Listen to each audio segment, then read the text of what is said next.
So Fortnite Chapter 5 is officially here with tons of new changes and additions, and one of those huge changes being a complete revamp to the settings menu and brand new settings that I'm going to teach you guys about and how to use them correctly. I'm going to show you guys what type of controller sensitivity to use, explain all the brand new settings, how to properly bind all the controller binds that you need for whatever type of controller playstyle that you specifically use, and more. So make sure to watch the full video so you don't miss anything, and let's get into it. Alrighty guys, so let's hop right into the brand new settings menu. So we're going to start off on the video tab. Now for the video tab on console, you guys are going to have a couple settings that you should most definitely change. The first one being motion blur. Make sure you have motion blur off on your console, and also make sure you're on 120 FPS mode. And those two settings right there are super important. Obviously you want the highest FPS you can on console, and of course you want to turn off motion blur because that gives you more input delay and it'll give you less FPS. But if you are on PC, come over into your settings and make sure that you're on windowed mode full screen. Your resolution is 1920 by 1080. Make sure to turn VSync off. Your frame rate limiter, you want to keep this at the cap of your monitor's refresh rate. Then rendering mode, make sure you're on performance mode.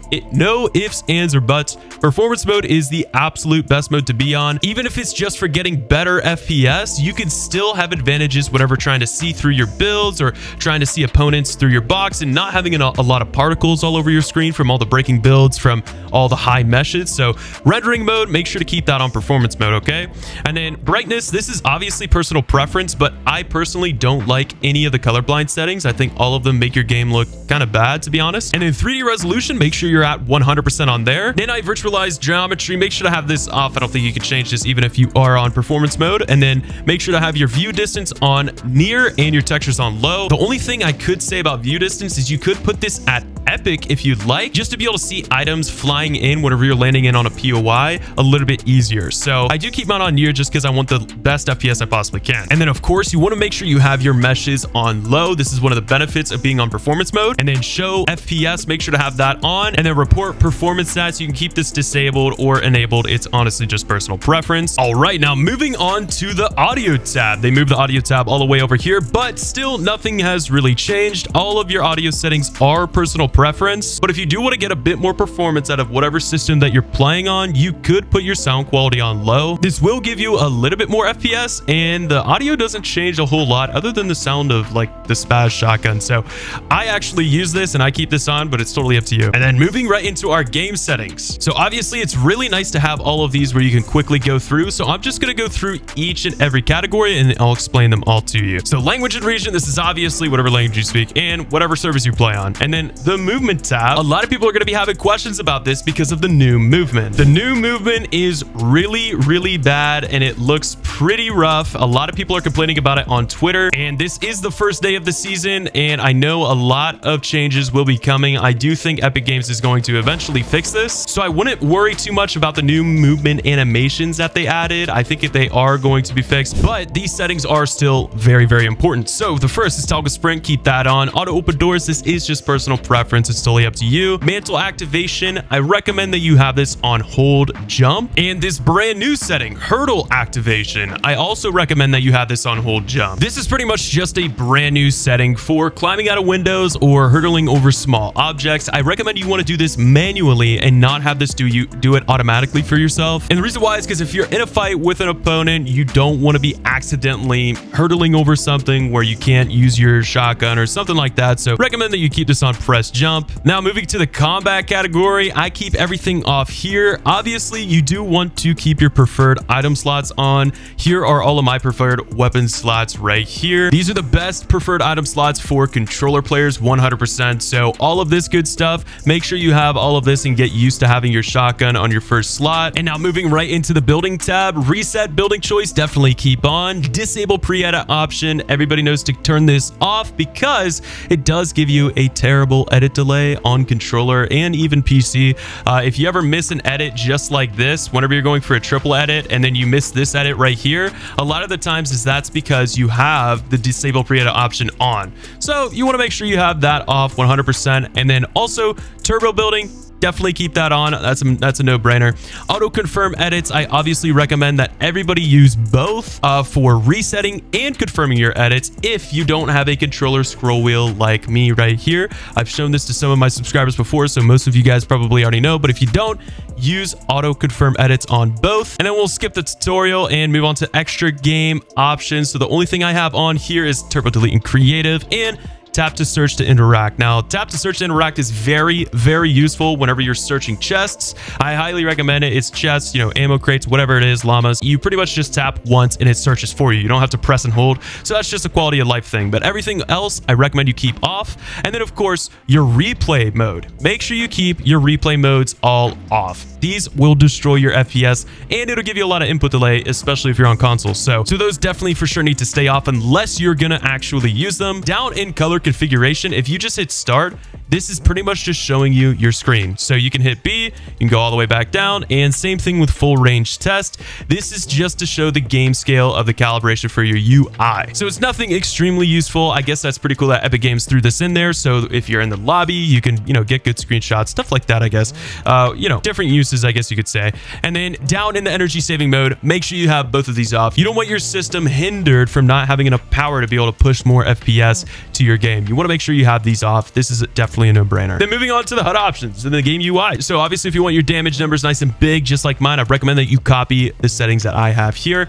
And then obviously I have my, you know, damage number scales at 100%, so they're nice and clear and you're able to see them pretty well.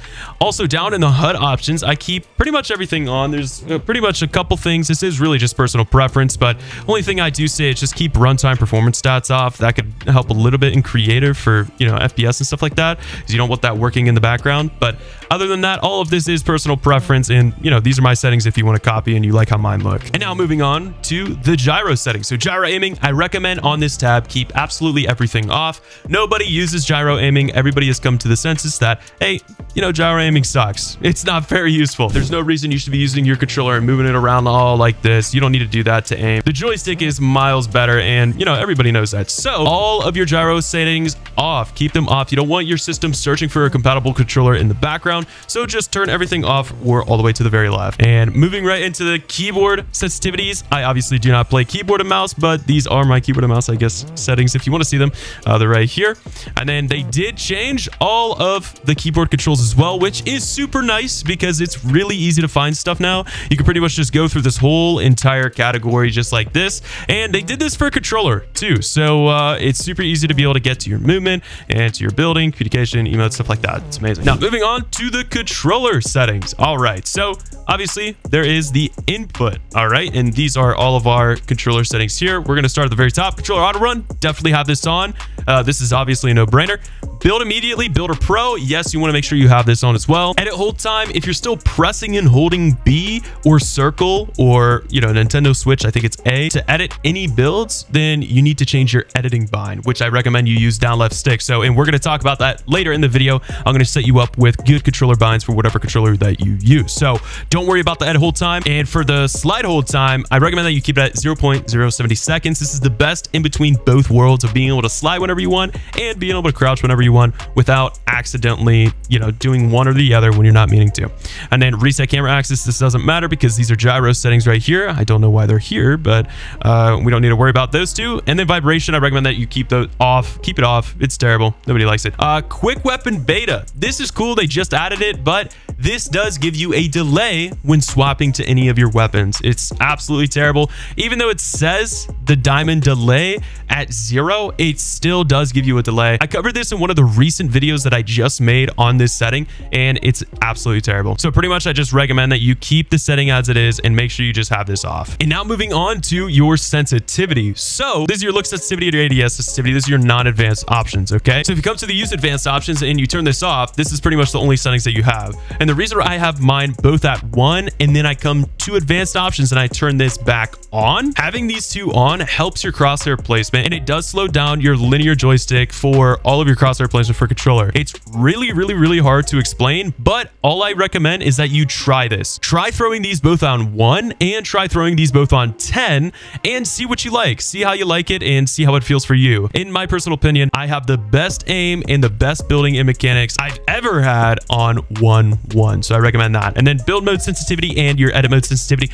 Make sure that these are the same. Don't have one like a lot higher than the other. I recommend that you keep these the same to build that muscle memory. And also, I recommend anybody starting out or just trying a new sensitivity or whatever it is, start on the low side, okay? So I do recommend 2.0, 2.0. If you are used to a slower sensitivity, try going down to and then play with that for a little while and see how you like it and see how it feels. Most pros play from anywhere from about 38% on their look horizontal speed and their look vertical speed to about 45% on their horizontal and vertical. And for the build mode multipliers, most pro controller players use anywhere from 1.8 to 2.3. That's the sweet spot. And I like the middle. I'm dead on the middle, nice and even numbers. I keep everything consistent and the same. So I recommend that you do that as well and test these settings and give them a try. If something doesn't feel good, you can change it. And then now coming down to the boosts and the boost ramp time, you don't need any of this when it comes to your horizontal and vertical. You can leave all of that alone. I recommend that you keep it off. And coming down to your ADS speed, I recommend that you keep these anywhere from 10% to about 15%. A lot of players play different, but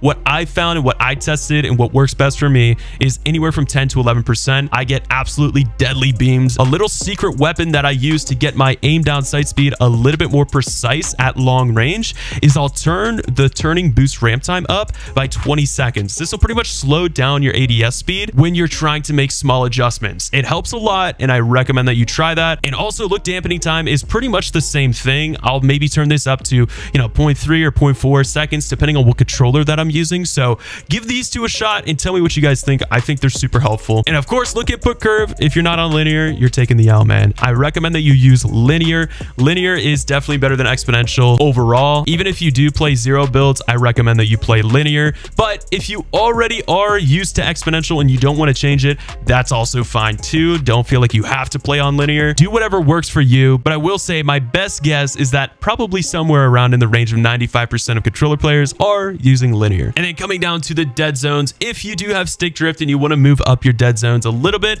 I totally understand that. I also have stick drift. I'll go ahead and hop out of my settings here and I will show you guys I can get my stick to move without me even touching it, as you can see right here. But I still keep my dead zones deadly low. They are super low. Of course, I have these at 6% on the right stick and I have 15% on the left stick. I do have a little bit of drift on the left stick, but the main reason why I keep it at 15% is because I want full control on my movement and I don't want to have a super sensitive left stick. I would rather have that on my right stick to have good crosshair placement. And then moving down to foot controller, just keep it off. I actually do think it will increase your input delay. I recommend you just keep this off, keep these at 1%. Then vehicles accelerate with thumbstick, that's obviously personal preference. Then moving on to the custom controller mapping. So presets, if you aren't using a custom preset, I highly recommend that you do, because if you're not using custom and you're only on, let's say you're on Builder Pro, these settings are straight bound and you can't change these. So I recommend you go over to custom. Now, one thing to keep in mind before you copy my settings is that I use 4 paddles on the back of my controller and I do have a controller scroll wheel. So I'm going to explain what settings you should use and what controller binds you should use for your playstyle. So if you just play a standard controller, whether that's PS5, Nintendo Switch, or Xbox, and you use a standard grip, no claw and no paddles, I recommend that you have your down left stick as your edit, your down right stick as your build mode, and your A button as your jump, and all the other binds on your face buttons doesn't matter. The goal is to not get you to take your finger off your right joystick as much as possible, and you will be having to take your finger off the right stick to go and press your A button, but that's the best you can do with non-claw, non-paddles. Now, if you use 2 paddles, I recommend that you have build and edit on your 2 paddles, and your jump is on your down left stick, and your crouch and slide is on your right stick. And I also forgot to mention, if you have a standard grip with no paddles, no claw, put your crouch and slide somewhere on your face button or somewhere on your D-pad. And then for 4 paddle users, I recommend that you have build and edit on your paddles somewhere. And of course, you can have the rest of your face buttons on your paddles as well. So pretty much build and edit is mandatory to have on your paddles. And you can throw your pickaxe and your reload/interact on there as well. And you just simply copy and bind those into Fortnite, as you can see here. So my reload is Y.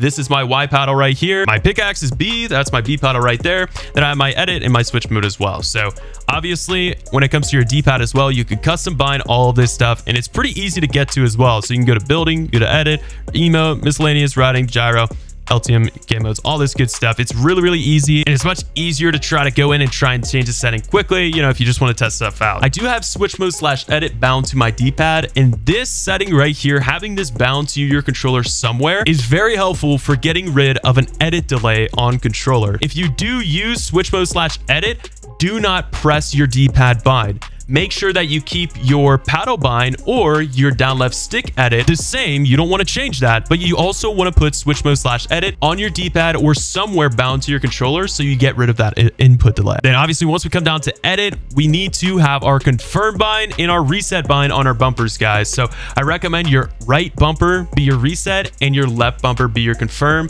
I've tested many controller settings and many different types of confirms and resets. These are the two that I recommend, even though I still use a controller scroll wheel. Sometimes I still use that reset button right up here, even though I'm pressing it while I'm trying to show you guys, but you get the gist.